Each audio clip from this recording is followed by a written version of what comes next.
Hi guys, welcome back. Technical difficulty. So I left off with this oracle deck, Sacred Visions. And as I was saying, Lisa from Tower Alchemist, Tom Benjamin, and Simon, Two Spirit, they've all done wonderful walkthroughs. And it's a deck that I acquired, and I really enjoy it. I love it. I love the artwork. Robert Taylor, he is the artist. I think he is the one that is truly responsible for bringing this deck to life. I have a personal opinion about Lynn Andrews. I read enough of her books. I've studied enough. I've learned enough. I've investigated enough to have my opinion about Lynn Andrews. And, everyone has an opinion, but that doesn't take away from the beautiful artwork. What's important here in regards to this deck is that it really does touch on deep ancestral knowledge, information, roots. In regards for myself, it really brought up that connection. It brought it to light. It brought it to a place of honor within my own spiritual practice. Even though I have no Native American blood, but the ancestral connection. When you connect with the ancestors, truly connect with the ancestors, you're not concerned with divisiveness. I'll put it to you that way. I approach the First Nation, Native American spirituality with a high level of respect. I bow my head to those who have lost their lives, who have made the ultimate sacrifice for those of us here today. They occupy a place of honor with my own ancestors. I do love this deck. What I did not like about this deck was the verbiage on the back of the deck, and there's so much of it. So what I did was that. I did a Veronica Jude. I got some contact paper, and I covered the back, and I redid it, and I really enjoy it now. And on the front of the cards, I put the keywords. You really have to look to match the information that's in the book. I put it at different places within the cards. I want to say this one is here. And because some of the cards, or most of the cards, are actually directional, I try to place them directionally within the card as well. So for the most part, I'm the only one that knows when I'm reading with this deck. Now, I love this deck so much that I bought a second one, and somewhere down the line, I will be gifting that to one of my viewers. Just keep that in mind. Do a Google search for Abiola Abrams. I believe I was able to have this deck printed on demand through Make Playing Cards, and I know you'll enjoy this deck. So, without further ado, the last deck. Excuse me.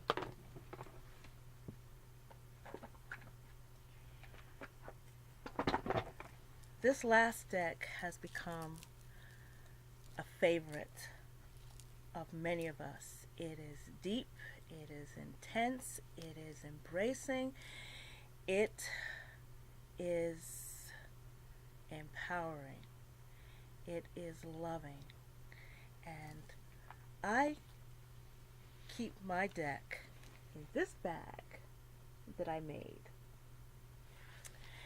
This is a cloth called Bogolofini, aka mud cloth. And it's made in 6-inch strips that are put together to form a yardage. Every symbol on the cloth means something. And you'll find this in many cultures of the world, that cloth is not made just for protection, that cloth and fabric and textiles are made to carry a story. So when I saw this deck for the first time on Kasha's YouTube channel, Tarot Map, I recognized the mud cloth straight away. I mean, it didn't take long. I had to have it. Right on the cover, that's mud cloth. I'm not even sure that Carolyn Hillier knows anything about this fabric. I bought the deck simply because I love the imagery. And yes, I had stated that, you know, it would have been nice if she had a little bit of an explanation about the textiles that were used, because this is not textiles that were just made up, you know, in the imagination. These are actual textiles. I've studied textiles for many years, so I recognize a lot of them. I recognize the meaning of them, in combination with the women that's wearing the textiles. This deck forms a very powerful story.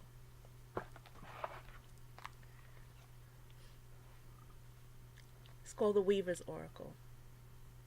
And you've seen this. You've seen many of us using this on Instagram and YouTube. I haven't edged mine, and I'm not sure if I'm going to. I don't know. I do love the back, but as I said, what I love are the images. They are so deep and ancestral. I do a lot of ancestor work. In my spiritual practice, our ancestors come first. We do a lot of work on healing, getting to know, connecting with, getting messages from, strengthening that bond with our ancestors. It's vitally, vitally important that we appease and heal and take care of our ancestral lineage. And you know that many of us come from hurt and pain and broken ancestral lineages. And those that are walking now, it is our job, our duty, to try to bring some healing to them as well as to ourselves. Now, Kelly has a wonderful walkthrough of this deck. Kasha has a beautiful walkthrough of this deck. I'm not going to do a walkthrough of this deck. It's just one. This is my top favorite, and this is a deck that I have not used with anybody else yet. But if you can get it, splurge, buy it. It comes from the UK. It's worth it. It's worth it to have in your collection. Now, it may not sit well with everybody. I have seen some people say that they cannot connect with it, and that's okay. This is a deck that will take you deep into the forest, and not everyone is ready to go there yet, and that's okay. Nothing happens before it's time. Okay, so that's my 5 oracle decks. Now, top 5 tarot books. Okay.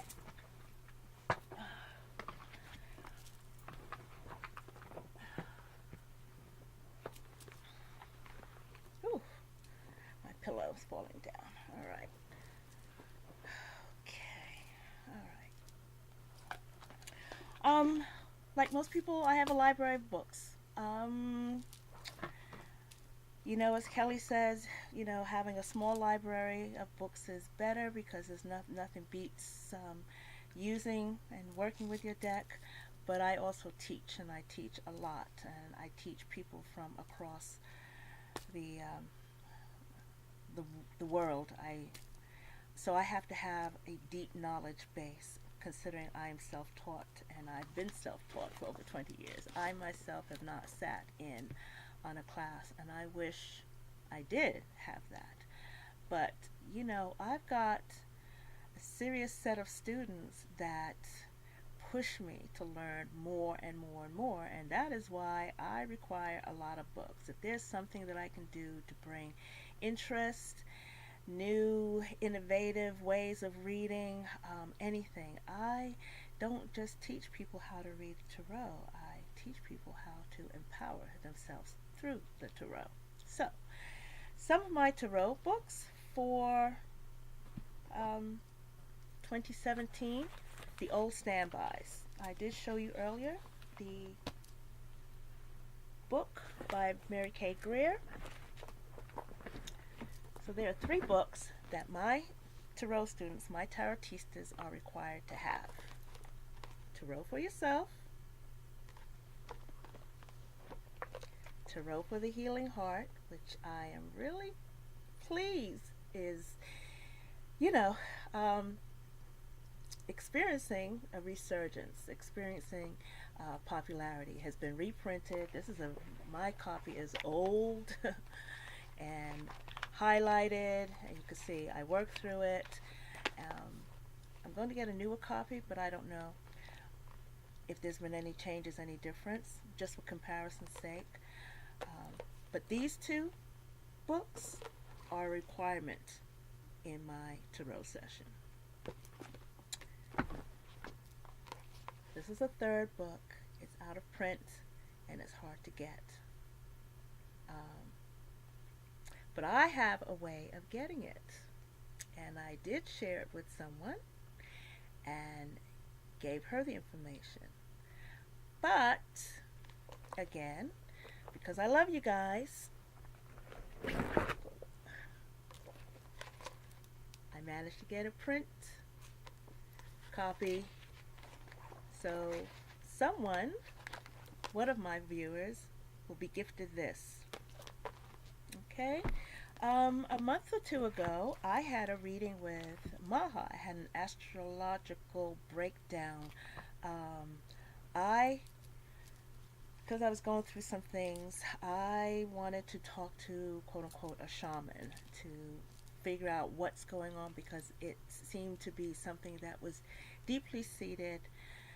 I couldn't put my finger on it, and I spoke to some people who said they had great results speaking to a shaman. Unfortunately, that was not for me. I have my own path. I have my own level of spirituality. I have my own people, my own tribe who came to me to provide me healing. But I did reach out to Maha, and she did an astrological breakdown for me.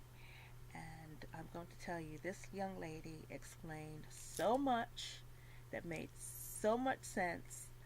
And I think maybe that's why I'm okay with 2018. Really, I am just in a really good place. But if you're interested in tarot and astrology, Corinne Kenna can't beat the book, okay? I haven't gone through it that much. I know basic astrology. I do use astrology and timing in my own readings, but this book will take you to a deeper level. The book that I'm currently working through is The Great Work. This began with Yule, but you can begin at any time of the year. It's a book for development, self-healing, self-acknowledgement, getting you connected, working with, and falling in alignment with the seasons and the moon cycles, and just deepening your connection to who you are and who you're supposed to be on this journey. And of course, give a shout out to Tom Benjamin. I got the book, and I've got several Marseille decks here that I'm going to be working with. This is one of them. And then I believe that's it for the tarot books. But the books that I have worked with in 2017 was this one, Moonology. And I think I have mentioned that I tend to feel more energetic and more alive and more vibrant at the dark moon. And that means the moon is not visible, but I feel it intensely. I know many people do a lot of releasing work at the full moon. I do not. I use the full moon to surge my work that I had initiated beginning at the new moon. I find the energy of the full moon to be highly intense and truly innovating to the point where I don't have to expend a lot of my own energy to manifest what I want. And so I have a much better rate working with bringing to me what I desire at the full moon as opposed to doing any releasing work. It's the full moon is like Red Bull for me. Now the other books that I have, I want to give them a little shout out. They are not tarot books per se, but they have helped me deepen my tarot practice because, you know, you have to get away from the tarot books and start to actually integrate yourself with other human beings, you know? Excuse me. Got another book here. So, this book, Maybe Tomorrow, by Buri Monty Pryor. I heard about this book watching Katie Flowers, and Katie Flowers is one of those people who is a huge advocate for cultural equality. And I read this man's story and I felt like he was my brother.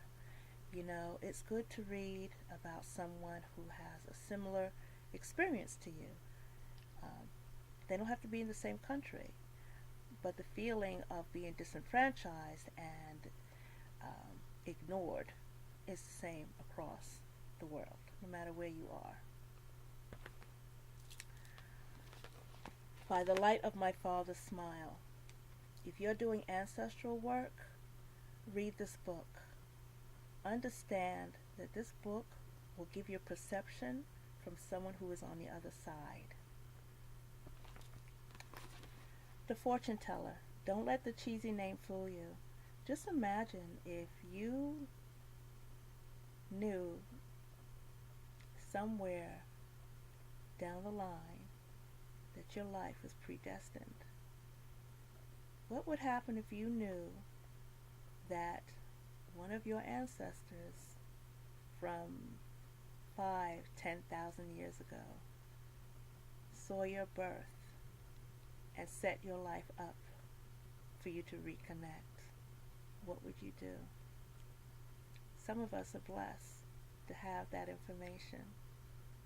But I think you'll enjoy this book. And one of the last books I have, well, it's one of them, is The Glass Castle by Jeanette Walls. Now, Jeanette Walls has a sister named Lori Walls. And Lori Walls created a tarot deck called the Tarot Erotica. And this is a deck that as soon as it was printed, it basically went defunct, out of print. This was made into a movie in August, and I wanted to see, I read the book, but I wanted to see if there was going to be an explanation for writing or creating that sort of deck. You see, they grew up in West Virginia very, very poor, and watching the movie and reading the book, nothing alluded to that sort of creativity to take place in a person.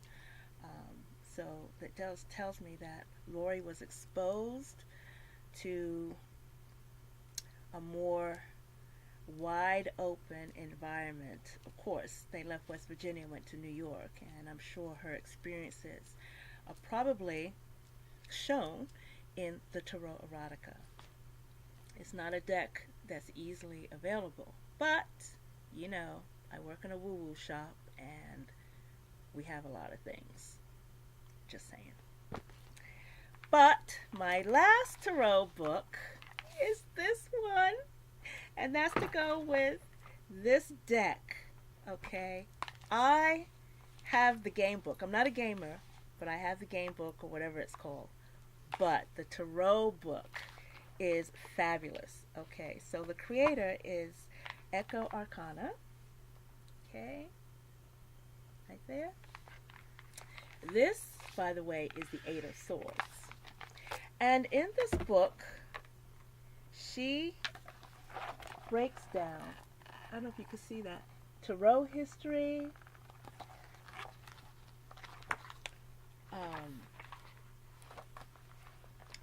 why and how she created the cards. She gives you meanings of the cards. And so I wanted to share with you, just to wrap up, the reason why, especially since this is my card of the year, why? What she says about it. And she says about the Rider-Waite Tarot card has 5, 6, 8 spokes. It often has an angel or a sphinx, a fox, and even treasure about it. The Rider-Waite-Smith version is completely mystical, even giving up the illustration of a literal wheel. It adds the name Yehovah, Yod-He-Vav-He, the short name Tarot, alchemical symbols, a serpent, and the 4 evangelists usually seen on the world card: angel for Matthew, eagle for John, ox for Luke, and lion for Mark.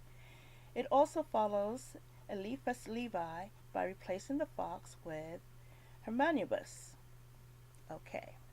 She says, the Shadowrun universe, however, doesn't have such a dedicated root into Christian mysticism, but it does understand fate, as in reap what you sow. As a universalist genre game, it allows for fantastic adventures, but then doesn't have consistent magical symbolism to draw from. After several artistic studies, a much more literal concept of the Wheel of Fortune took shape. In a single image, it represents rise and fall, life and death, fame and disgrace, everything the wheel symbolizes, but reflected in the steel-edged and dangerous universe of Shadowrun. Thank you, and I will be back with Day 6.